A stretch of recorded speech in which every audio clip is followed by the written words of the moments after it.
Hey Gators and sports fans, get all your Gator talk, news, analysis, and opinions on the Pod Up with Matthews in the Morning podcast. Find us on your favorite podcast platform or watch us on Facebook Live between 8 a.m. and 9 a.m. every weekday. Pod Up, because we are Gator fans. So say it's great to be a Florida Gator.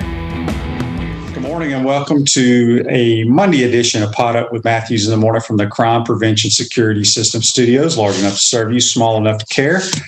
Hope everybody had a great weekend. We're going to crank up the show here. We'll have JC later, but we're going to start it out with FloridaGators.com senior writer who covers, seems like about every sport there is, Scott Carter. Good morning, Scott. How are you? Hey, Shane. Yeah, man, there was a little bit of everything going on this past weekend. Everything from gymnastics to baseball to softball and whatever else is out there your audience cares about, man. If the Gators are playing, they're there. That's right. And I'm going to let people know we had to tape this because I'm on the road. So volleyball is pretty much getting ready to start as Scott and I tape this. But first, let's start with gymnastics. 4 teams vying for the national title there out in Fort Worth, Texas. I'll be honest with you. I don't know a whole lot about gymnastics, but I watched it and just got off to a rough start. Yeah, I did, man. It's kind of like starting a game and throwing a couple interceptions, Shane. That's kind of what happened to the Gators, man. They went out there. They've been really battling it for the last month with some injuries, most notably to Trinity Thomas. She's kind of their go-to star. And, they start off on the beam and have a couple of falls, including Trinity, which, is very unlike her. It's just one of those things that, you never know. I mean, the pressure's at its peak at that event, and the Gators had to do a lot of work to get out there. I mean, there were some people that, kind of counted them out with the injuries, especially late in the season, but they found their way out there for the first time since 2018. But it didn't go their way, Shane. In gymnastics, you can withstand one fall. They had a fall early with Peyton Richards, and then they regrouped, and I think the next 3 pulled off some pretty good performances. But once Trinity fell, you knew they were going to have to count one of those scores. And unless the other teams start falling or have some missteps, it's going to be very hard for them to get back in, and that's what happened. They did okay from there, but they just dug too deep of a hole to get out of. Yeah, and honestly, like I said, I don't know a whole lot about it, but it seemed like Michigan and Oklahoma and Utah, they stuck every freaking landing possible. I mean, it was almost like they all played the perfect, I don't call it the perfect game, but it just seemed that way. Yeah, it reminded me of how you get to that level, you can tell how good the competition really is. And if it was the Gators team, I think if they had performed the way they did most of the regular season, they would have been right there. But by that time, it seemed like all these other teams are peaking while the Gators were kind of navigating some rough waters. And it just came back to get them at the wrong time. A great season by Florida, as I said earlier. First time they made the finals since 2018. They got a lot of talent coming back next year, including Trinity Thomas. So won't be a surprise at all for them to get back there and maybe try to finally win their first one since 2015. But this was Michigan's year. I mean, they were really on that Saturday. I had Jenny Rowland on Monday. We taped her before they traveled out that way. And I asked her, I said, how many of your girls plan to come back? And of course, she didn't want to talk about it. Have you heard anything since now that the season's over, the ones that have the opportunity to come back for, I guess, an extra year due to COVID? Are we going to have any of those girls do that? I think from her, she kind of said the same thing to us when we talked to her. It's kind of in this day and age, Shane, it's almost like the coaches won't just, if the kids want to make an announcement like that, it's going to come from social media these days on their own accounts. I haven't seen anything today. I mean, Alyssa Baldwin is one of the names that obviously most people I think are interested in. The senior had a great career, really had a special moment this year when she did the bars after like a 4-year layoff and stuck it and made a Sports Center, made the rounds. But, I don't know. I mean, I know that there's that option for her there. But these girls, when they get to be a senior in gymnastics, Shane, they're like 22, and that's like being a 40-year-old quarterback, man. So it's tougher on your body. So I don't know where she's leaning there. But if she wants to come back, I'm sure Jenny Rowland will have a spot for her.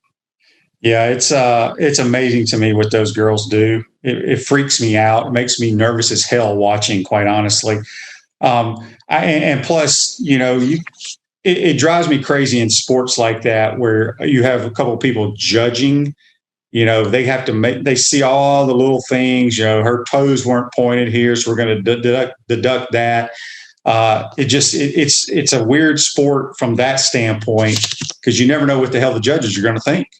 Yeah, no. At the end of that meet on Saturday, the finals, you had Oklahoma had their score in, Utah had their score in, and then you're waiting to see how Michigan gets judged on their last rotation. And I mean, that's why the anticipation was like crazy there for if you're watching that on TV. It had to be a great moment for the TV people. They love it like that. But as far as a competitor or a coach, yeah, that's a tough deal when you're getting judged like that. And, you see sometimes you just have to question some of the scores. But I thought overall this time around, I mean, the judges seem to be on their game too. But, that's a part of the sport that I would not like as a competitor. Yeah, Michigan deserved to win. Congratulations to them. Congratulations to the Gators for being one of the top four teams to vie for the national title. We're speaking with Scott Carter here on the Titan Tomorrow Hotline. Refresh your vehicle and your brand with a vehicle wrap from WrapSpot. April is your lucky month at WrapSpot. Mention promo code Shane to receive 13% off your vehicle wrap. Okay, let's talk baseball now. Crucial. I thought we had to sweep the Missouri Tigers. They juggled the schedule of the games due to the weather in the Gainesville area. It was horrible this weekend, but they got the sweep that they much needed. Yeah, they did, Shane.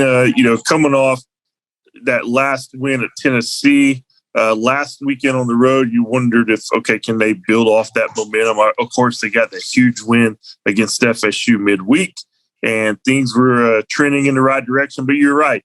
If they were to slip up against Missouri, that would have been a bad sign. And they took game one they didn't start that thing until about 9:30, Shane. Ended about 1 in the morning on Friday. They won that one. And then, of course, they come right back about 12 hours later and play game one of a doubleheader. Missouri jumps out to a big, 6-0 lead. And the Gators come back. I mean, that was huge. I thought that was the most meaningful game of the three for them to be able to come back like they did, get some clutch hits down the stretch. And then, of course, second game, Hunter Barco goes out and throws a nice outing. And Missouri rallied late, but they held on with the bullpen. And, it was a long weekend for everybody. You could tell Kevin O'Sullivan was tired as he was talking to the media after the doubleheader on Saturday. And I'm sure they rested today. But now they go on the road for this week, riding, I think, my math's right, a 5-game win streak, 4 in a row in the SEC. So they've set themselves up really nicely here if they can win this week, especially this weekend at Auburn. Auburn's not exactly tearing it up this year. So this is a stretch where the Gators can get on a run and maybe create some great opportunities for themselves down the road. But you're right, Shane. I mean, they took care of business like they should have. That's what good teams do. And I think Sully is hoping that this is more reflective of what they'll be doing for the rest of the season than maybe the roller coaster they've been on early. Did Scott Carter stay till 1 o'clock in the morning covering the game? I was not at the Friday game. I went out yesterday. I was not at the Friday one, but yeah, man, that one, Denver Parlor gets a hat tip for that one. He was out there from our office. But yeah, 1 o'clock, man, at 1:30 almost in the morning. So, those 9:30 starts, when that first pitch happens, okay, might as well anchor in for about 3 hours. That's a short baseball game these days. Yes. Now you hope to get under 4. Yeah, it was some great baseball this weekend in the conference. Mississippi State takes 2 or 3 against Ole Miss. The Tennessee, I saw some of that, man. That one kid from Tennessee, they lose the series to Vanderbilt, but they beat them one game. Kid hits 3 home runs. One was a grand slam. I mean, you can't draw it up any better than that. No, and those Tennessee, that was the Tennessee Vanderbilt, so they had a little bit of a rivalry there. And those Tennessee crowds, I'll give them credit. They were they were pumped last week when the Gators were up there. And what was Evan Russell? You're right, hit 3 home runs. I saw it. I can't remember the details. I mean, not many players in the SEC history have done that. Obviously, he joined some select company there, but it's that time of year, man, where all these series are going to just keep getting more and more important. And I'm looking forward to that Vanderbilt Florida series in a couple of weeks because, we'll see how the Gators are playing at that time. And of course, Vanderbilt's going to come in with 2 of the best pitchers in the country in Rocker and Leiter.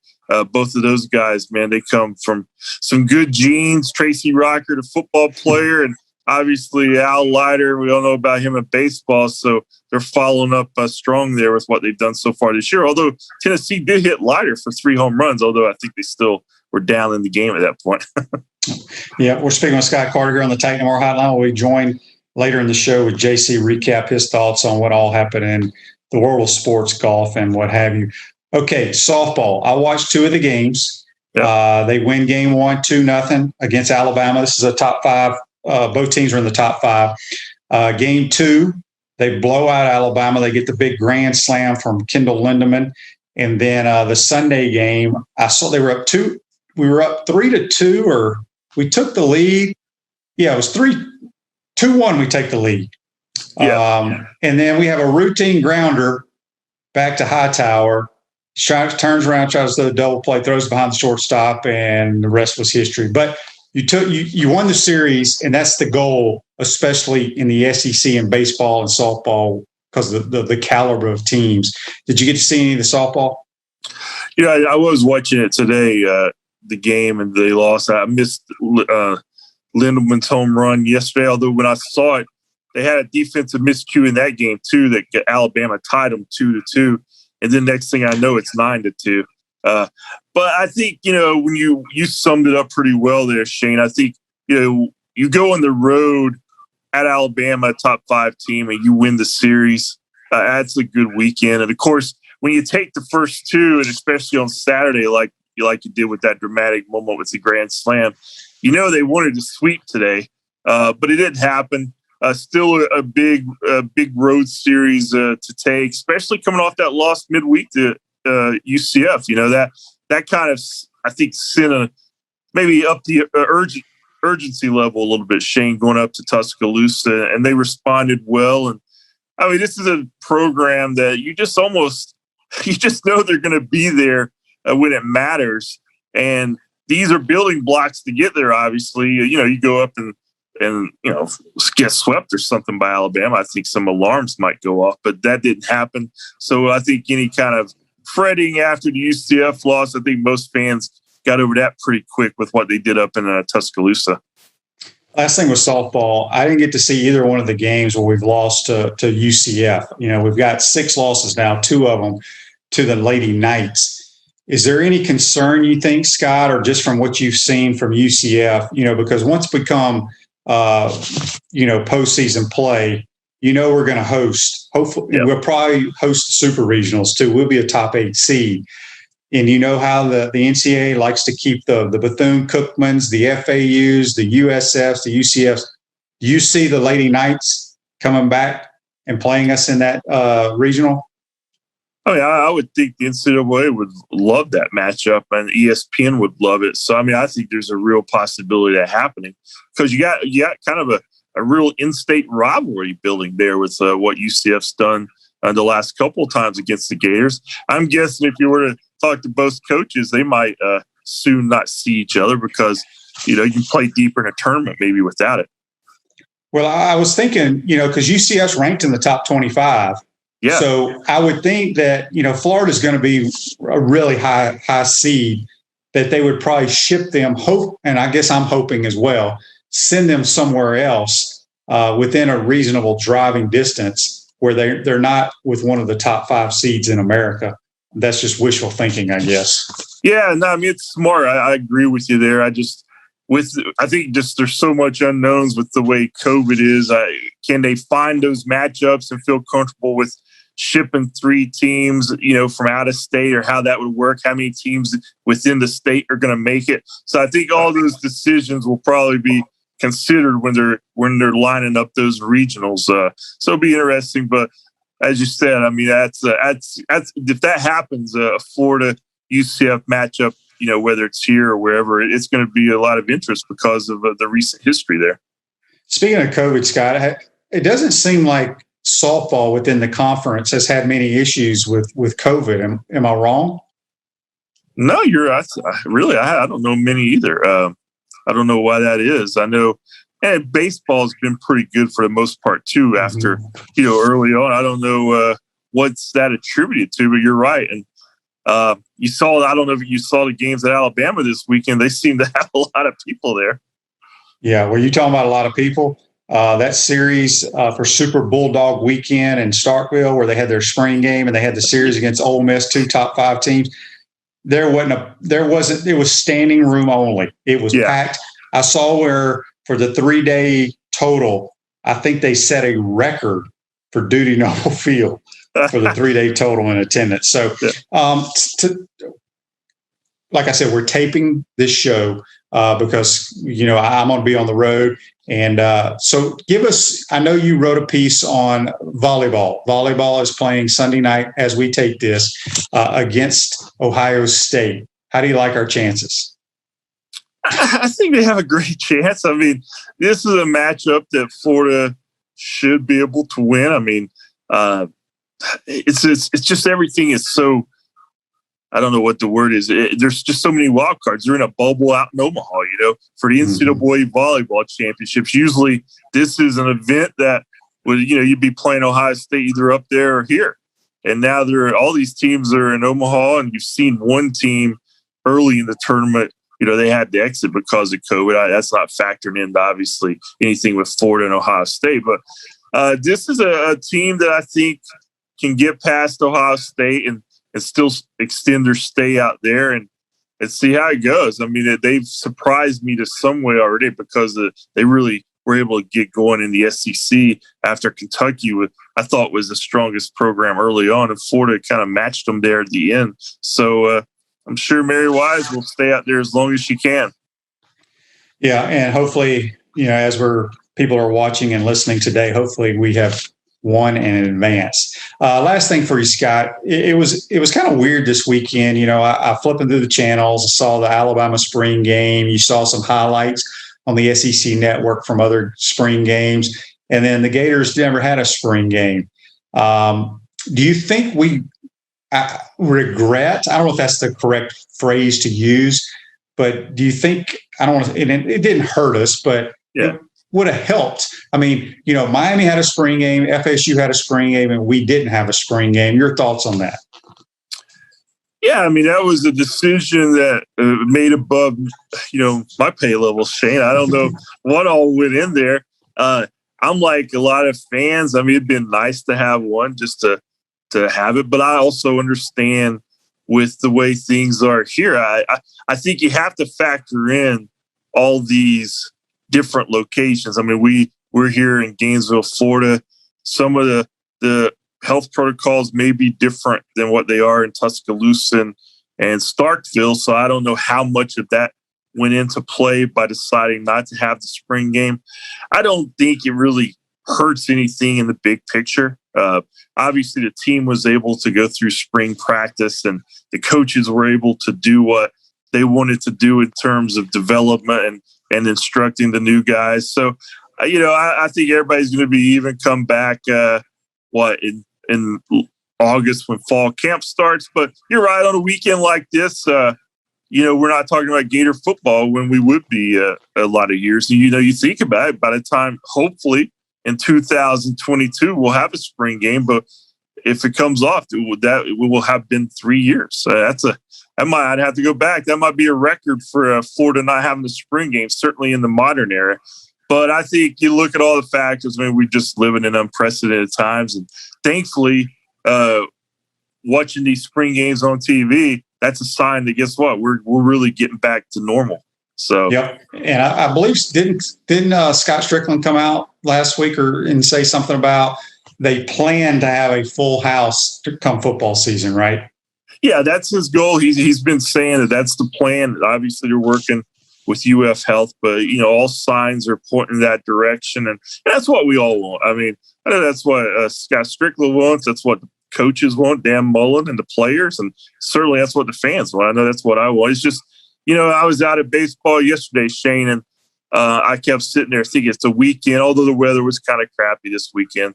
I don't know if it would have been a full house, but there would have been a lot more people there under normal circumstances. I just keep thinking to myself, man, it'd be nice to see this ballpark, full like we expected it when it opens. So getting closer to that, man. Yep. And my hopes for this new baseball ballpark is for us to have an atmosphere, how a lot of these, like Tennessee, Dudy Noble at Ole Miss, yep. LSU, that's the one criticism I would say for Gator baseball attendance. We don't have that one section that gets after the opposing team. And maybe once it's a packed house, we'll have that. But I think that's something that's lacking. Yeah, I think that's something with the new park. I know they're going to study a lot of different things.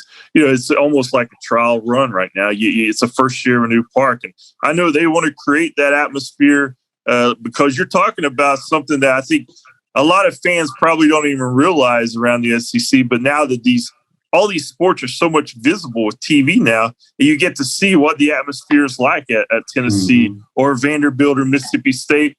Maybe a lot of people have never even thought about, I've certainly never been there, given it much thought.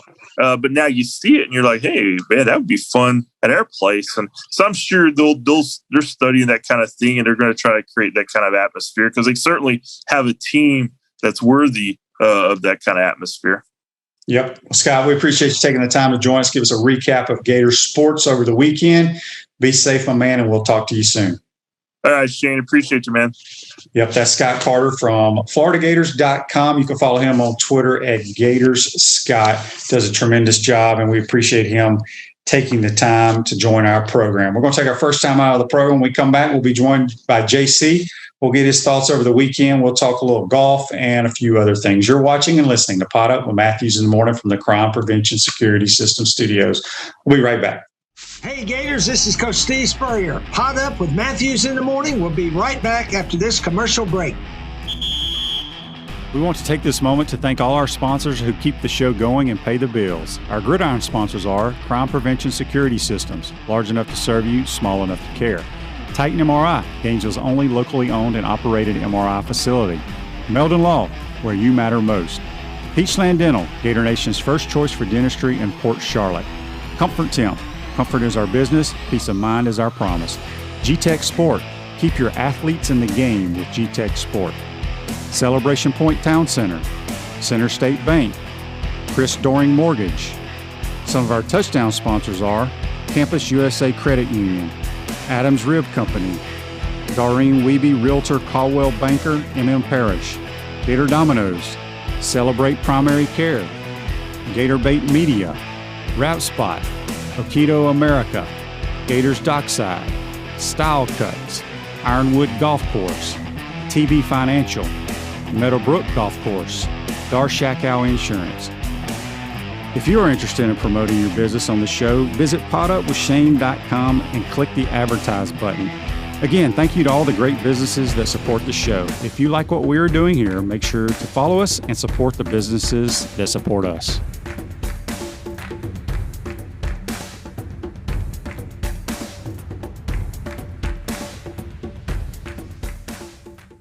Welcome back to the Crime Prevention Security System Studios, large enough to serve you, small enough to care. Celebration Points where the Gators go to celebrate with premium brands like Regal Cinemas, Dave & Buster's, Les Macarons, Sushi Hana. Bass Pro Shopping coming June of 2021, the HBC's new restaurant, Spurrier's Gridiron Grill and Visors, Tailgate, and Rooftop Bar. We will see you at Celebration Point where the Gators go to celebrate. I want to thank Scott Carter for joining us. We had to tape him, but we're live now with Corn Dog JC himself. Good morning, JC. QB, your phone signal's getting tricky there, but I'm alive. Well, bear with me. I-10 ain't. I guess there's not great cell service on I-10, so bear with me. Okay, well, pick a rest area, QB. Pull over. I haven't seen one in quite some time. So, Okay. So, JC, before we get into what went on in the world of sports, Gators, baseball had a sweep against Missouri. Softball wins the series against your team, Alabama, Okay. 2-1. Well, it is your school. You can't root for football and basketball and not root for their softball team. Okay. No. Okay. Sure. Go ahead. I like Tim Walton. I'm a Walton person. Right. But still, gymnastics. We talked with Scott Carter. Kind of disappointing. They ended up 4th in the country. And then we didn't know the results, but I watched it last night. Volleyball wins. They beat Ohio State. Today. They play the number 1 overall seed, the Wisconsin Lady Badgers. So that should be interesting. I don't know if you got to see any of that, JC, but in set 2, Ohio State had the set point for 5 straight points, and we rallied back to win set 2. It's very exciting. It was very exciting. They're playing in a damn convention center in Omaha, and it's quite interesting. Yeah, the volleyball is so intense. It's such a very exciting type of thing, especially when you get to this time of year, QB. And I got to mention this gymnastics thing somewhat confuses me a little bit. They changed the way the NCAA finals are done from years past, but Florida finishing 4th was surprising to me. I certainly didn't expect Michigan to end up winning it. Well, I watched the whole thing, and we deserved to be in 4th. We fell off the balance beam twice. The other 3 teams, basically, like I told Scott Carter, they played a perfect game. The other 3 teams, it was unbelievable. They played a perfect gymnastics game. They did. So, here's what I don't understand about this whole gymnastics thing. So let's go to the day before on, I guess it would have been Friday. Alabama finishes 5th. All right. So they finished 5th out of all these teams in the country, yet they have the national champion, individual champion in the on the floor exercise with Lexi Graber, and they have the national individual champion on the balance beam with Luisa Blanco. So out of the 4 apparatus, they have the national champion in 2 of those 4 and don't make it to the Final Four. How did that happen? Did the rest of the team just gag? Well, I didn't watch Alabama, but that's probably what happened. Think about it. But JC, it's so different. Florida is like the number 1 overall team in floor exercise and the number 1 overall team in America on the balance beam. And the balance beam cost us to have a chance to play to be even in the hunt on Saturday because we had 2 girls fall. So it's just that's just the way it goes. I just don't understand. But my point is, I don't understand scoring. You got 2 individual champions on those apparatus. You being a TV 20 sports reporter back in the day, you should understand they take the top 5 scores out of 6 girls on each event. So your other girls stunk it up, basically. That's what I was getting at, QB. That's what I was getting at. Yeah. So look, they were there. They had a chance to win it. They finished in 4th. Good for Michigan, first ever championship in that sport for that university. Probably the only thing they're going to win anytime soon. Michigan deserved to win. They deserved to win. They were good. They were good. Yeah. As softball wins 2 out of 3 games. Yeah, I want to get to the spring football. Did you get to see any of the Alabama spring game, JC? I kind of looked at it from here to there. The kid Young had 300-something yards passing. It was kind of sloppy, low scoring. But what I did pull out of that, and you may not have cared about this, they had 47,000 plus fans in that stadium for the spring game, which was the most attended event of anything, including the Texas Rangers baseball game, in terms of just sheer numbers, than any sport since the lockdowns have somewhat ended or since they began, I guess I could say. So, they're going all in for football. I think you'll see that from Florida. I think that's important to our viewers and listeners because people want to go to these games.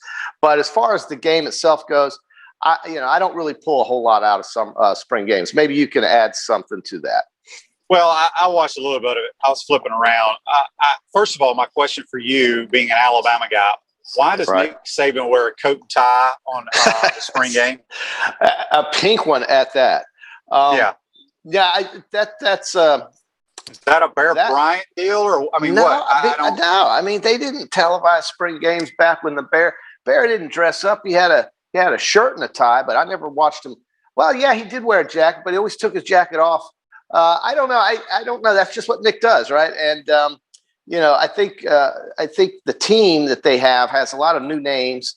And I think certainly a chance for younger players now to get involved and step up and be a part of something special up there. And I think that quarterback's going to be pretty good. How did you evaluate him if you watched it? I mean, he's got a chance. I mean, it's hard to tell. I really wasn't watching it to break down Alabama's team because it's anything in the spring game. I just thought it was hilarious. Some of the bits and pieces when they had Saban mic'd up. Did you have to hear? They didn't get to bleep it out either. Who returns punt? Kool-Aid, and Nick Saban was screaming, "Kool-Aid! We don't walk on the GD field, Kool-Aid!" And it was pretty funny. You had to hear it, but it was pretty funny. He was also making fun of Slade Bolden. I don't know. Do you think that Florida, by not having a game, do you think that's important at all, or do you think they should have? Well, I don't think it really matters because you really don't take anything out of the actual game. The practices are what matter the most. But I think from a fan standpoint, I think the fans are still a little bit I don't want to say upset, but they wish they would have had a game. I mean, it was pretty much us and I think one other team in the league that didn't have a spring game. So It is what it is. It's over with and now done, and it's time to get on with the all-season workouts. And at least they're going to be able to have kids come on campus this summer for camps and recruiting visits and things of that nature. Yeah, that's important. I'm sure the spring games could be used for recruiting, exposure, things like that. But I guess, I don't know. I mean, I think without an off season last year, doing as much as you can this year was important. But they found other needs for the Swamp in terms of the vaccination rush that they were putting on there. So that I'm sure came out to be a very positive thing for a lot of people. QB, did you know that since we're on the topic of football, I wanted to mention this. I heard this stat over the weekend, and we're going to get back to normal schedules. I think, if you want to call them normal, back when we go forward in the fall. And of the 130 FBS teams, there are only 15, or just over 10% of those teams, that do not schedule an FCS team. And 7 of those 15 teams are from what conference? Can you tell me? So 7 of the teams in the country do not have any FCS schools on their schedule. No, 15 out of the 130 do not have any FCS teams. 7 of those 15 come from one conference. Which one is it? I would probably say the Big 12. Well, it's the Big 10, and the Big 12 is a very good guess, but it's the Big 10. The Big 10 does not play many FCS games, and so I'm hoping that at some point, and I know you're a big fan of these FCS teams, I'm more of a fan of the Group of 5 teams, if you want to talk about smaller programs. But the FCS teams, they make a lot of money playing in these FBS games, but the Big Ten's not doing it. So I just found that interesting that only 8 out of 130 FBS teams are playing FCS teams outside of the Big Ten. And I would guess most of them come from the Southeastern Conference. And I don't know why that is. Well, because the Southeastern Conference, we have a lot of those FCS schools in our region, and we want to promote college football and take care of them. And I think it's extremely important for college football for the big boys to play those games. I know, as you said, you don't agree with it. Some other ones don't, but that's the backbone of helping those smaller programs out. And plus, I've told you many times, JC, if little JC had been playing at Furman, you would have loved to have gone to Bryant-Denny or to the Swamp and played one game in your career, because that's what every kid's goal is to play major college football. And that's the one moment they get that opportunity. Yeah, I guess that is big for them, but okay. I mean, that's your stance. But I'm saying, because I'm a former player and I've coached, and I know how important it is to these kids. And you got to put yourself in that position. You are a recruit coming out of Buchholz High School. You ain't good enough to play Division I football, JC. Okay, so you go sign at Sanford. Why did I bring this up? Okay, but my point is, what was little JC's goal when you came out of Buchholz High School? Your dream was what? To play where? For the Gators or wherever, Alabama. Wherever. Okay. Yeah. So you're not big enough, you're not fast enough, you're not strong enough, or whatever. So you have to go to a smaller school. Whoa! I go to Sanford. Well, look who's on our schedule: the Alabama Crimson Tide. That was my long lost dream, was to be able to play on that football field where you're going to have a chance to do it. And that's what people that have never played don't understand. And I think it's great for college football. So there. Well, it's not necessarily true what you just said. That's what it is so true. No, it's not. Kirk Herbstreit flat out said he can't stand these games. So it's not true. That's because Kirk He played, but he never coached. So and what I guarantee you that his kids are walk-ons at Clemson. Okay. But if his kids walked on at freaking Miami of Ohio and they had an opportunity to go to the Horseshoe and play against his alma mater, Ohio State, they would freaking love that. I mean, that's great. He's full of crap. He may be, but that's not why we have college. We have college football to have competitive games in a competitive landscape. These are not that. So you're looking at it from a different point of view than as most of these other people. So how many of the 14 playoff games have been competitive in the last 8 years? Well, that's true. I mean, you've had a lot of blowouts. There's my point. But see, you're comparing playoff games with regular season games and season ticket holders. They don't always get to go to these playoff games. The playoff games need to be expanded. I think we've already talked about that. The format needs to change. It's going to at some point in the future. I would think money will drive that eventuality. All right, so let me move on there from that subject, QB, and let me ask you something else before you drive off the road, defending the noble honor of our young football players at Valdosta State and places like that. Damn right. Yep. Okay. I'll argue with anybody in America about that. And also, the great Urban Meyer agrees 100% with me on that topic. Well, good for him. All right, so we had baseball this weekend, and Florida swept Missouri. In Mississippi, the Super Bulldog weekend was going on in Starkville. They had Mississippi and Mississippi State playing. They had 14,000 fans in Starkville at Duty Noble Field. A week prior to that, Mississippi had about the same amount of fans at their ballpark when they were playing Arkansas, I think it was. And Alabama had close to 8,000 to 10,000 fans as they played against Auburn. QB, has the coronavirus escaped Mississippi, Alabama, and places like that? And is it only in Florida, or where? What's happening there? Why is that happening? Well, their state's open, so they can do whatever they want, as far as I know. Ron DeSantis, the governor, said the state is open here too. Well, I just know that Super Bulldog weekend, the stadium was packed.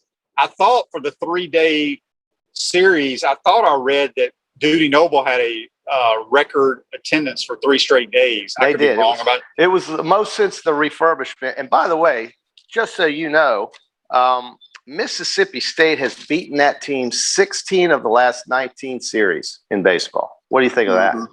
That's pretty good. That's pretty good. And both these programs are great. Mike Bianco's got a great program at Ole Miss. But Ole Miss can't – they're having issues traveling. They lost 2 out of 3 down here. They lost 2 out of 3 at Mississippi State. I think they got swept somewhere. So as good as they are, maybe they're not as good. They're still ranked in the top 5 in America. So. They are. I mean, they're going to be hosted. They'll probably, I would guess, although it's not sure, but they'll likely be a top 8 seed. I think 4 to 5 SEC schools will be a top 8 seed. I know 2 will. I'm pretty sure. I think Mississippi State, Ole Miss, Arkansas, and Vanderbilt will all be top 8 seeds. Yeah, I think Florida's goal is to try to get to there. So yeah, it's going to be tough. Well, Tennessee, and don't count Tennessee out either. They have had quite a nice little run as well this season. I think they took 1 out of 3 games against Vanderbilt in baseball. So baseball's big to us down here in the South. I don't know if it's really big elsewhere in the country. But in the SEC, obviously what we saw at those stadiums over the last 2 weeks, I mean, they've just decided they're going all in. They're going to bring their fans to the ballpark, and I hope we get there here. And I don't know. We'll see how this area wants to handle things. But hopefully as things go forward, we will see more. It was All right. Say that again. The Tennessee ballpark was packed too. The Tennessee ballpark. It was packed. Standing room only. Right, because Vanderbilt's in town. I mean, the best team in college baseball just showed up. You're going to put 12,000 fans in there or 1,200.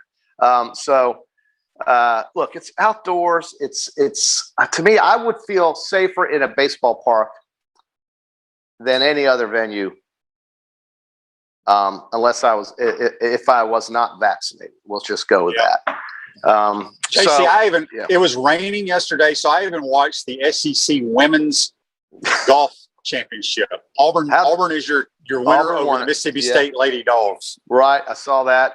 How did Florida end up? I'm not sure. I just know they weren't in the top two. Yeah, well, again, another spring sport that's dominated, and I think understandably, by a school in the South. Certainly, the South has the advantage in weather. Well, JC, it's the SEC, so every team that played was from the South. Yeah. Oh, I'm sorry. You said the SEC championships. Okay, I haven't been following women's golf. I thought you meant NCAA. I missed. No. I can't. It's hard to hear you on the phone, but that's okay. Oh, are you in Defuniak Springs or what? No, I'm just on I-10. I don't know where. You don't know where you are on I-10. You have no idea where. I'm just driving. Hey, QB, how about golf this weekend at the RBC Heritage? You catch any of that? I did watch a lot of it. Your Matt Fitzpatrick came from behind and squeaked out, I think, a one-shot victory over my Colin Morikawa to finish higher. But Stuart Sink at 47 years old, this is what I didn't realize, JC. It took him like 17 years since his last victory, but he's already won twice this year. Yeah, this year. Tour. Yeah, I forgot he even won before. This season. I thought this was his first win. You're right. It's his second win on tour this year. He had the 36 and the 54 hole record for this tournament. I think he started 63-63. I mean, he just came out and just dominated that course. So good for Stuart Sink, former British Open champion. My biggest Stuart Sink memory, QB, comes when he stole the British Open from our hero, Tom Watson, who was playing in his 60s, I guess. And that was, 10 years ago, something like that? And Stuart Sink made a putt, kind of just quietly made a putt on number 18. I think it was at Troon. But anyway, made a putt on 18 that put him in a position to where if Watson faltered at the end, he might have a chance at a playoff. Watson bogeyed, I think, the last hole. And Stuart Sink then won in the playoff to win his only major, the British Open, taking it away from Tom Watson, who was the greatest British Open champion ever. Just as Jack Nicklaus is the greatest Masters champion ever, Tom Watson has the most British Open championships. And if he could have won it at his age, it would have been tremendous. But some guy named Stuart Sink from Georgia Tech had to get in there and win that tournament. But as far as yesterday goes, he was amazing. I also had Webb Simpson, who came out of nowhere with a 64 in one of those 4 rounds and finished at 11 under. So I had two guys there in the top 5 or top 10, I should say, that played in the tournament this weekend. And I really don't know where I pulled Matthew Fitzpatrick out of the hat. He just showed up and I played him. Yeah, that was outstanding. It was cool to watch Stuart Sink had his son on the bag as well. Yeah. And that was awesome. Did you happen to see, I think I sent it to you, the chip shot. I can't remember who hit the chip shot, but he chipped it from off the green and it hung right on the lip. And it was like for 15 seconds and it fell in. And I want to say they assessed him a 2-stroke penalty because, when you putt a ball and it hangs on the lip, you only have, I think, 10 seconds to allow it to fall in. But it was a chip shot, so I didn't quite understand the ruling about that. Yeah, that's strange for me too. I mean, I didn't see it. So how far was it just around the fringe? It doesn't matter. It wasn't a putt. It doesn't matter it was if it's off the green. Yeah, yes, it's off the green. Yeah, so that must be something that I'm unaware of. I didn't know that you had 15 seconds after you wedge a shot up there. No. I don't know what the time is. I'm saying it was well past 10 seconds, which is what you're allowed on a putt. But they sat there and they looked at it, and then it fell in. Okay, so yeah, no, I missed that. I did notice that Harold Varner finished in second place. It's highest finish he's ever had on tour. You know, these tournaments, Grillo also had a great finish, tied for second with Harold Varner. But these are tournaments that guys like that and Corey Connors and Chris Kirk and, Chris Smith can really, make some money, get themselves some status and some security on tour by winning these events, because there's not a lot of the world's best golfers, even though they're all great. Dustin Johnson was there, but, Billy Horschel was there, but some of the bigger names, of course, were not. But they're all getting ready for that PGA, which is the next next major, if I can talk. It's the next major in May over there in Kiowa, South Carolina. So a very similar environment for the PGA. So I'm surprised we didn't see more big names playing in this tournament. JC, let's get to This Day in Sports, brought to you by Comfort Temp. Comfort is our business, peace of mind is our promise. From now until May 31st, get our preventative maintenance plan for $169 and save almost 40% off the normal cost. Any maintenance scheduled between now and May 31st will be entered to win a Nest thermostat with installation. All right, this day in 1997 with the NFL Draft, JC's St. Louis Rams select the number 1 overall pick. Do you remember who it was? Tell me the year again, one more time. 1997. Your Rams picked first. They picked Marshall Faulk. That would be offensive tackle Orlando Pace. Orlando Pace. Okay. Well, I tell you, it was a great run in St. Louis. It's ironic that they are not there anymore, but they won their only Super Bowl and played in one other that they should have won as a St. Louis team. And when I say should have won, I'm referring to that game against the Patriots in 2002, I want to say, right after 9/11. So, yeah, it was, the Orlando Pace was the start of that offense that came together, and under Dick Vermeil became just fantastic. And, they had Lovie Smith on that staff as a defensive coordinator. Mike Martz was the offensive coordinator. And then some guy named Kurt Warner benefited from a Trent Green preseason injury against the San Diego Chargers. And by the way, on the night that happened, QB, this is why I'll never forget it. I was with your friend Scotty and some of these other guys on the Sun Cruise Casino cruise ride out of Crystal River that night. And when we got back from that in the bus, we stopped at West End Golf Course, and I found out that my Rams had lost Trent Green, their starting quarterback. And I told everybody in the parking lot that the Rams were going to win 4 games. And what do you know? They won the Super Bowl. So you never know how it's going to turn out. And I'm really glad the NFL has decided to just go down to 2 preseason games now. That was a good decision, I think. I think back then they had 6. I mean, can you imagine? And you did this when you played 6 preseason games. I don't remember ever. I remember that far back. You don't remember that far back? No, I think the most we played was 5. I thought it was 6. Okay. Well, either way, I saw you in your last preseason game in Tampa during that particular year you played for the Redskins, and I thought it was 6th game. No, we played 5 that year with the Redskins with Coach Spur because we had the extra one in Tokyo or in Osaka, Japan. So we had 4. Most teams had 4 now. Back 20, 30 years ago, maybe they did play 6. Hell, I can't remember that far back. Yeah. All right, JC. Well, before we let you go, Lady Gators play the number 1 overall seed Wisconsin today. So do you like our chances? I just think it's got to happen one year for Mary Wise. If they win this they'll win it all. If they don't, which I kind of, if I had to pick, I would hate to pick against the Badgers. Only not because I love Wisconsin and not because I think anything less of the Gators, but just because these schools are just a little better at volleyball. We'll see. I hope I'm wrong. I want Florida to beat Wisconsin. I'm sure Andy North will be sitting there in his red Wisconsin sweater rooting like hell against Mary Wise and the Gators because he hates the University of Florida. So maybe Andy North will get to see his beloved Badgers pull it out.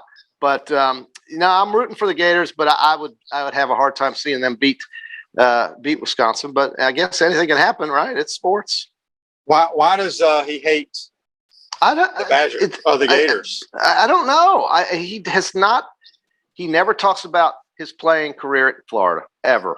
He doesn't like to be referred to as a Florida Gator. He prefers to be referred to as a two-time U.S. Open champion, an ESPN analyst, and a Wisconsin Badger follower. And the reason I know this is because I heard an interview with him, and I think it was Jim Rome a long time ago. And I just don't get it. I don't know what Florida did to him or what he did to Florida. Now, maybe this has changed. This was a while back, but I do remember quite vividly when Wisconsin came down with their very slow and unathletic basketball team to play the Florida Gators at the O'Connell Center at the time.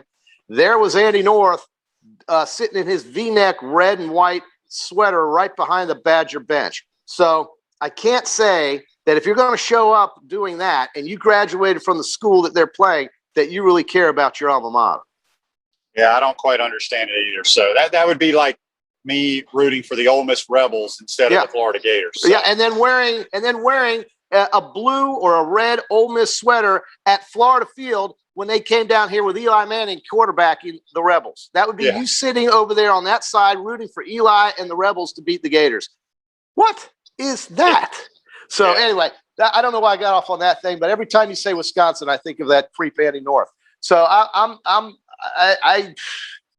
don't know. I just I hope all good, Jason. It's all good. All good. Okay. We'll see what happens. Have a good week, JC. We'll talk to you soon, man. All right, we'll see you, man. All right. We're going to take our second time out of the break. When we come back, we'll wrap up this Monday edition. We want to take this moment to thank all our sponsors who keep the show going and pay the bills. Our gridiron sponsors are Crime Prevention Security Systems, large enough to serve you, small enough to care. Titan MRI, Gainesville's only locally owned and operated MRI facility. Meldon Law, where you matter most. Peachland Dental, Gator Nation's first choice for dentistry in Port Charlotte. Comfort Temp, comfort is our business, peace of mind is our promise. G-Tech Sport, keep your athletes in the game with G-Tech Sport. Celebration Point Town Center, Center State Bank, Chris Doring Mortgage. Some of our touchdown sponsors are Big Mills Cheesesteaks, MB Listing, Cornerstone Financial, McDonald's of Gainesville, My IT Masters, Gainesville Neon and Signs, 84 Lumber, Tropical Smoothie Cafe, Chick-fil-A on Archer Road, Avera and Smith, Dowling Signs, Chomp Harder Apparel, Ruse Ogra Agent, State Farm Insurance, Silver Cube Billiards and Sports Bar. If you are interested in promoting your business on the show, visit potupwithshane.com and click the Advertise button. Again, thank you to all the great businesses that support the show. If you like what we are doing here, make sure to follow us and support the businesses that support us.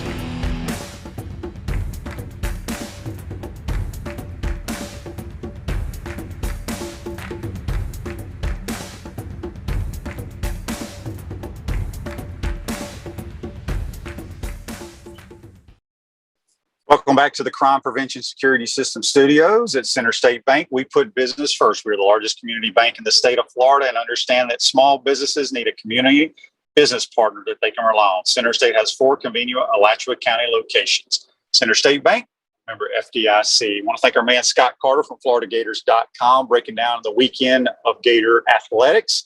I want to wish the Lady Gator volleyball team a lot of luck today against the #1 overall seed Wisconsin Lady Badgers. Appreciate JC joining us. Don't forget, tune in tomorrow. We got Buddy. Buddy's back on Tuesday, and we got Wes Chandler, one of the greatest Gators of all time, college football Hall of Famer. Today's show's a wrap, brought to you by Wrap Spot. Be safe, folks. We'll see you tomorrow.